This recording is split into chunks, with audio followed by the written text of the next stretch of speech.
അങ്ങനെ കേരളത്തില് UDF തരംഗം തിരിച്ചടിക്കുകയാണ്. 10 വർഷത്തിന് ശേഷം ആ സുനാമി തിരമാലകൾ കരയിലേക്ക് അടിച്ച് ഇരമ്പി അങ്ങ് പോയി. CPIM-നെയും അതേപോലെ തന്നെ BJP-യെയും വാനിഷ് ആക്കിക്കൊണ്ടാണ് പോകുന്നത്. 100-ൽ പരം സീറ്റുകൾ നേടിക്കൊണ്ട് അതാ UDF അധികാരത്തിലേറാൻ പോവുകയാണ്. തമിഴ്നാട്ടിലേക്ക് പോവുകയാണെന്നുണ്ടെങ്കിൽ തമിഴ്നാട്ടില് വിജയ് തരംഗമാണ്. 106 മുതൽ 108 സീറ്റുകളോളം നേടിയിട്ട് അവിടെ വിജയുടെ പാർട്ടി ഇങ്ങനെ പൊന്തിക്കൊണ്ടിരിക്കുന്നത് കണ്ടോണ്ടിരിക്കുക എന്നുള്ളതാണ്. നമുക്ക് എന്തായാലും 2020 കുറച്ച് കാര്യങ്ങൾ പറയാനുണ്ട്. അതിനാണ് ഈ വീഡിയോ ചെയ്തിട്ടുള്ളത്. ഇവിടെ ഇടത് വന്നാലും വലത് വന്നാലും ഇരു കൈ നീട്ടി നമ്മൾ സ്വീകരിക്കും. ഒരു തർക്കകാര്യത്തിൽ വേണ്ട. നിരന്തരം ഞാൻ വീഡിയോ ചെയ്യുമ്പോൾ പറയുന്ന വാക്കുകളാണ്. ഇടതും വലതും മാറി മാറി വരട്ടെ. BJPക്ക് സ്ഥാനം കൊടുക്കരുത്. ശോഭാ സുരേന്ദ്രൻ തോറ്റ് തുന്നമ്പാടി താഴോട്ട് പോയിട്ടുണ്ട്. പക്ഷെ നേമത്താണ് ചെറിയ ഒരു അട്ടിമറി നടന്നിട്ടുള്ളത്. രാജീവ് ചന്ദ്രശേഖർ വാരി എറിഞ്ഞിട്ടുണ്ട് എന്നാണ് കായി അവിടെ മുന്നിലാണ് നിൽക്കുന്നത്. ഓക്കെ, നമുക്ക് അഖിൽമാരാറിലേക്ക് പോകാം. അഖിൽമാരാറ് രാവിലെ തന്നെ ആശുപത്രിയിൽ കയറി ഒളിച്ചത് നിങ്ങൾ അറിഞ്ഞില്ലല്ലോ. കാണാം. അപ്പൊ എല്ലാവരും ഇലക്ഷൻ ആഘോഷത്തിലായിരിക്കും. റിസൾട്ടൊക്കെ ആഘോഷിക്കും. ഞങ്ങൾ ആഘോഷിച്ചോണ്ടിരിക്കുക.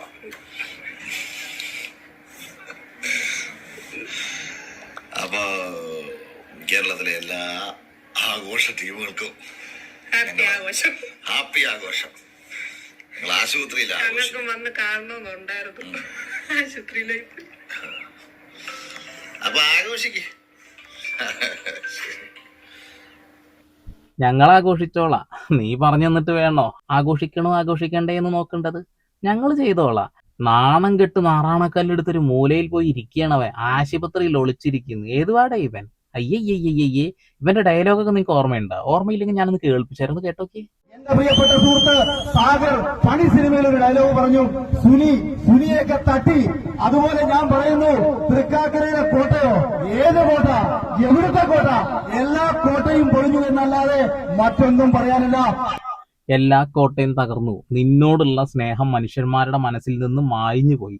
ഇനി നീ എന്ത് കൊണയടിച്ചാലും ആരും മൈൻഡ് ചെയ്യാൻ പോകുന്നില്ല. നിനക്ക് നല്ലൊരു ഇമേജ് ഉണ്ടായിരുന്നു. ഇമേജ് മൊത്തം കൊണ്ടുപോയി ചാണകക്കുഴിയിൽ കൊണ്ടുപോയി കൊട്ടിക്കൊടുത്തു. 2020 പോയിട്ട് അങ്ങ് കൊട്ടിക്കൊടുത്തു. എന്താ അവന്റെ ഡയലോഗ്? BJP-യുടെ ചിഹ്നമാണ് അവന്റെ ചുറ്റിലും ഇരിക്കുന്നത്. അവൻ ഞാൻ BJP-യിലല്ലേ, ഞാൻ 2020 ചാണകം പെറുക്കാൻ പോയതാന്നാ പറഞ്ഞിട്ടുള്ളത്. ഇപ്പൊ എവിടെന്നാ ചാണകം പെറുക്കണത്? കൊള്ളാം, അവിടെ നിന്ന് പെറുക്ക് കേട്ടാ. ഇവന്റെ ഡബിൾ സ്റ്റാൻഡും ഇടക്കിടക്ക് മാറ്റി പറഞ്ഞ ഈ വാക്കുകൾ കാരണം തന്നെയാണ് ഇവൻ കുടുങ്ങി തോറ്റ് പണ്ടാറടങ്ങിയിട്ടുള്ളത് എന്നുള്ളതാണ്.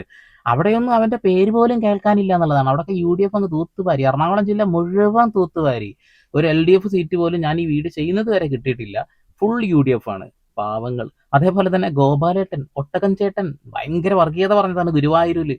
അവസാനം ഗുരുവായൂരിൽ ആരാ ജയിച്ചേ? അവിടെ UDF അങ്ങ് തൂക്കി. കൊള്ളാം അല്ലേ? വർഗീയത വല്ലാണ്ട് അങ്ങ് ചെലവഴിക്കാൻ ഈ നാട്ടിൽ നിങ്ങൾ മുതിരല്ലേ.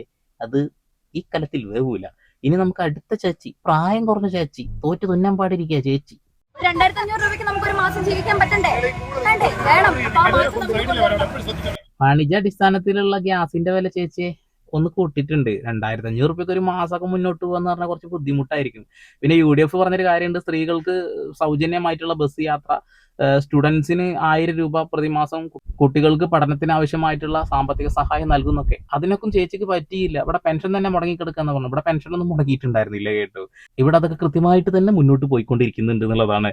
പക്ഷെ ചേച്ചി 2500 രൂപയ്ക്ക് ഇനി മുന്നോട്ട് പോകാൻ പറ്റുമെന്ന് ചോദിച്ചാൽ വലിയ ബുദ്ധിമുട്ടാണ്. കൂലിപ്പണിക്കൊക്കെ പോകുന്ന ആൾക്കാർക്ക് എന്തായാലും പുറത്തുനിന്നുള്ള ഭക്ഷണം തന്നെ കഴിക്കേണ്ടി വരും.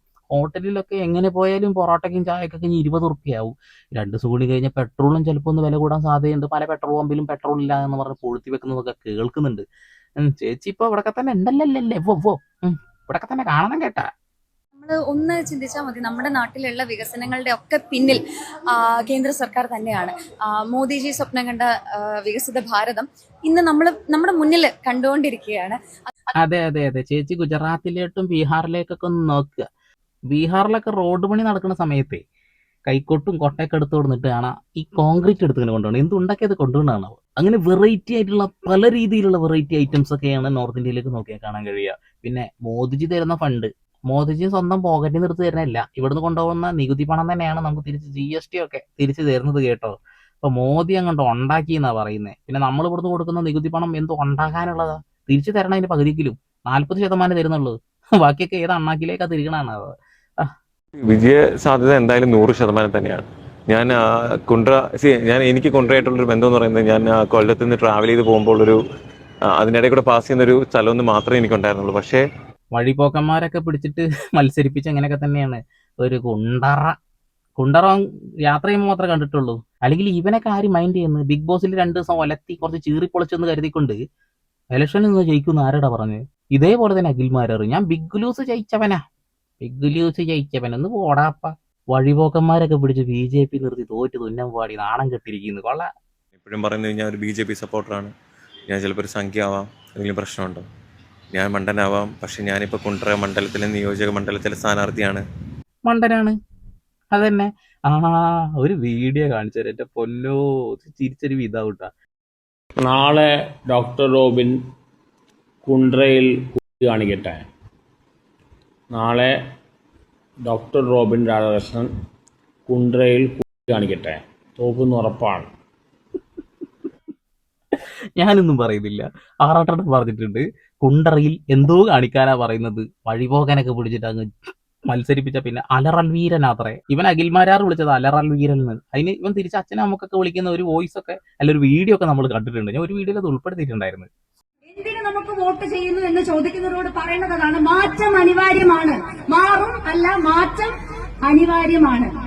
ഇനി അമ്മേ, ഇതിന്റെ കരച്ചിൽ ഇപ്പോഴും തീർന്നിട്ടില്ലേ? മാറ്റം അനിവാര്യമാണ്. വോട്ട് ചെയ്യുന്നത് എന്തിനാണ്? മാറ്റത്തിന് വേണ്ടിയിട്ടാണ്. നിങ്ങൾക്ക് വോട്ട് ചെയ്യാതിരുന്നാൽ അതൊരു വലിയ മാറ്റം തന്നെയല്ലേ? പിന്നെ നിങ്ങൾക്ക് വോട്ട് ചെയ്താൽ അത് വലിയൊരു നാറ്റവുമാവും എന്നുള്ളതാണ്. ഇപ്പോൾ തിരുവനന്തപുരം കോർപ്പറേഷനൊക്കെ അനുഭവിക്കുന്നില്ലേ നാറ്റക്കേസ്? അതന്നെ. മോദിജിയുടെ അമ്മ മരിച്ച ദിവസം പോലും അമ്മയുടെ ഫ്യൂണറൽ കാര്യങ്ങളൊക്കെ പങ്കെടുത്ത് അതിന് ശേഷവും ജോലിക്കാര്യം, അതായത് വീഡിയോ കോൺഫറൻസ് നടത്തിയ ഒരാളാണ്. ഇന്ന് വരെ ഒരു ലീവ് പോലും എടുക്കാത്ത ആളാണ്. കൃത്യം 9:15 ഓഫീസിലെത്തി ജോലി ചെയ്യുന്ന ഒരാളാണ്. നമ്മുടെ കേരളത്തിൽ എത്ര രാഷ്ട്രീയക്കാർ ഉണ്ട്? ഒരു കാര്യം ചോദിച്ചോട്ടെ, കേരളത്തിലെ എല്ലാ രാഷ്ട്രീയക്കാരും പത്രസമ്മേളനം വിളിക്കാറുണ്ട്. നിങ്ങളുടെ നരേന്ദ്രമോദി എത്ര തവണ വിളിച്ച്? ഒരു തവണ വിളിച്ച് ചോദ്യം ചോദിച്ച് ഇഷ്ടപ്പെട്ടില്ല, ഇറങ്ങിപ്പോയി. പിന്നെ പരിപാടിക്ക് നിന്നിട്ടില്ല. വീഡിയോ കോൺഫറൻസ് ഒക്കെ നടത്താൻ തയ്യാറാണ്. ഒരു പത്രസമ്മേളനം വിളിച്ചിട്ട് മാധ്യമങ്ങൾക്ക് മറുപടി കൊടുക്കാൻ വയ്യല്ലേ? കൊള്ളാം ചേച്ചി, കൊള്ളാം. അപ്പൊ ചേച്ചി ഇങ്ങനെ ഗൂഗിളൊക്കെ നോക്കുക എന്നൊക്കെ പറഞ്ഞതിന്റെ ഭാഗമായിട്ടാണ് ആളുകൾ ഗൂഗിളൊക്കെ നോക്കിയിട്ട് 2020 ഒന്ന് തോൽപ്പിച്ച് കളഞ്ഞിട്ടുള്ളത് കേട്ടാ. ഇനി താമര വിരിയിക്കുന്ന ചേച്ചി വരുന്നുണ്ട്. ചക്കയാണ് താമരയാണ് ചക്ക. ഈ നാട് എന്നെ വിശ്വസിച്ച് ഏൽപ്പിച്ച പാർട്ടി അധ്യക്ഷൻ സാബു ജേക്കബ്, അദ്ദേഹത്തിനോടാണ് ഞാൻ ഏറെ നന്ദി പറയുന്നത്. എനിക്ക് പറയാനുള്ള കോൺഫിഡൻസ് തന്നത് അദ്ദേഹമാണ്. സാബുവിന്റെ പോക്കറ്റിലാണോ ആ നാടിരിക്കുന്നത്? അങ്ങനെ എടുത്താണ്ട് തരാന്. എന്തായാലും ചേച്ചി തോറ്റില്ലേ. ചക്കയല്ല താമരാന്ന് ഇപ്പൊ മനസ്സിലായില്ലേ? ഇനി ഇവര് പറഞ്ഞ ഏറ്റവും കിടിലനായിട്ടുള്ള ഒരു ഡയലോഗ് കൂടി നിങ്ങൾ കേൾക്കണം.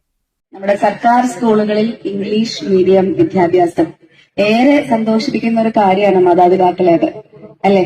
ഇംഗ്ലീഷ് മീഡിയം ചേർക്കുക എന്ന് പറയുന്നത് എപ്പോഴും എല്ലാവരുടെയും ജീവിതത്തിലുണ്ടാകുന്ന സ്വപ്നമാണ്. അത് ഇതിലൂടെ സാധ്യമാവാൻ പോവുകയാണ്. ചേച്ചി നാട്ടിൽ തന്നെയല്ലേ ജീവിച്ചു വളർന്നത്? ഏത് സ്കൂളിലാണ്, ഏത് സർക്കാർ സ്കൂളിലാണ് ഇംഗ്ലീഷ് മീഡിയം ഇല്ലാത്തതെന്നും ചേച്ചിക്കല്ല ബോധമുണ്ടോ? ഈ ബോധമില്ലാത്തതിനൊക്കെ പിടിച്ചിട്ടാ പിന്നെ തോക്കാണ്ടിരിക്കോ? അല്ലെങ്കിലും 2020 അവിടെ ജയിക്കാനാണല്ലേ. എറണാകുളം ജില്ല തൂത്തങ്ങ് വാരിയൊക്കെയാണ് UDF. പിന്നെ എവിടെയെങ്കിലൊക്കെ നിർത്തിയിട്ടുണ്ടോ? കഴിഞ്ഞ തവണ 8 സ്ഥലത്ത് നിർത്തി 8 സ്ഥലത്തും പൊട്ടി. ഇക്കുറിയും അതൊക്കെ തന്നെ അവസ്ഥ. നിക്കുക പൊട്ടുക ടമാർപ്പെടാർ.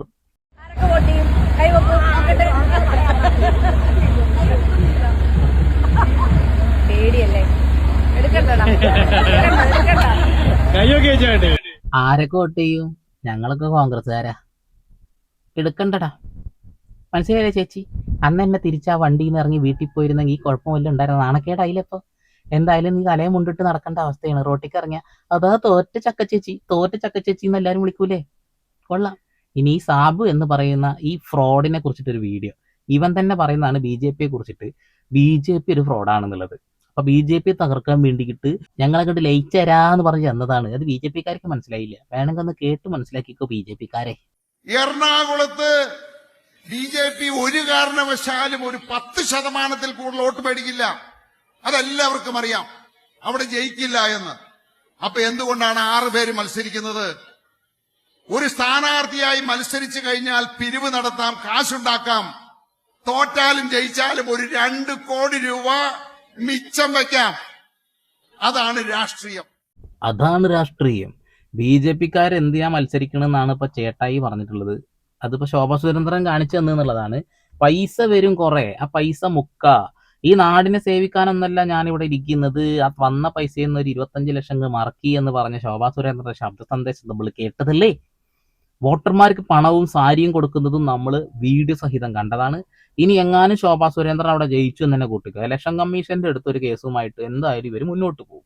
തീർച്ചയായിട്ടും അവിടെ വീണ്ടും ഒരു ഇലക്ഷൻ വരും, ബൈ ഇലക്ഷൻ തേങ്ങാപ്പോലെയൊക്കെ വരും. അവർ വീണ്ടും തോറ്റ് തുന്നം പാടും. അത്രേ സംഭവിക്കാനുണ്ടായിരുന്നുള്ളൂ.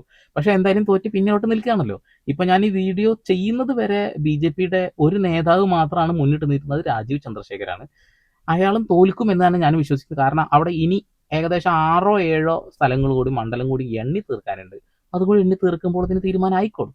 എന്തായാലും UDF തരംഗം സുനാമി അടിച്ചിട്ടുണ്ട്. ഇടത് വന്നാലും വലത് വന്നാലും നമുക്ക് ഗുണമേ ഉണ്ടായിട്ടുള്ളൂ. ആ ഗുണം തുടരണമെന്ന് മാത്രമേ ഞാൻ ആഗ്രഹിക്കുന്നുള്ളൂ. BJP ചിത്രത്തിൽ പോലും വരരുത് എന്ന് തന്നെയാണ് എൻ്റെ മനസ്സിലുള്ളത്. നിങ്ങളുടെ അഭിപ്രായം രേഖപ്പെടുത്തുക. ഇനി ആര് മുഖ്യമന്ത്രി ആകണം കമന്റ് ചെയ്യും. വീണ്ടും വരെ പുതിയ വാർത്താവിശേഷങ്ങളുമായി സന്ദീപ് പാൾ സൈനിങ് ഓഫ്.